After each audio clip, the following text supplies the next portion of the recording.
বিশ্বকবি রবীন্দ্রনাথ ঠাকুরের লেখা কৃপণ। আমি ভিক্ষা করে ফিরতেছিলে গ্রামের পথে পথে, তুমি তখন চলেছিলে তোমার স্বর্ণরথে। অপূর্ব এক স্বপ্ন সম লাগতেছিল চোখে মম। কি বিচিত্র শোভা তোমার, কি বিচিত্র সাজ। আমি মনে ভাবতেছিলেন হে কোন মহারাজ।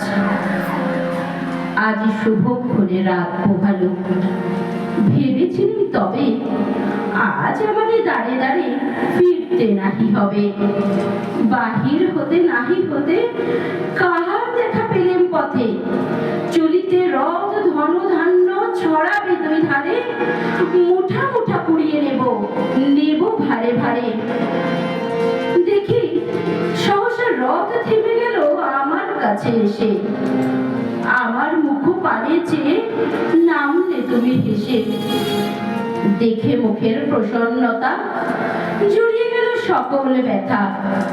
হেন কালে কিসের লাগি তুমি অকস্মাৎ আমায় কিছু দাও গো বলে বাড়িয়ে দিলে হাত। মনে কি কথা রাজাধিরাজ, আমায় দাও গো কিছু। শুনে ক্ষণ কালের তরে রইল মাথা নিচু। তোমার কি বা অভাব আছে ভিখারি ভিক্ষুকের কাছে? এ কেবল কৌতুকের বসে আমায় প্রবঞ্চনা। ঝুলি হতে দিলেন তুলে একটি ছোট কণা। যবে পাত্রখানে ঘরে এনে উজাড় করি, এ কি ভিক্ষা মাঝে একটি ছোট সোনার কণা দেখি। দিলেন যে রাজ ভিখারি রে, স্বর্ণ হয়ে এলো ফিরে।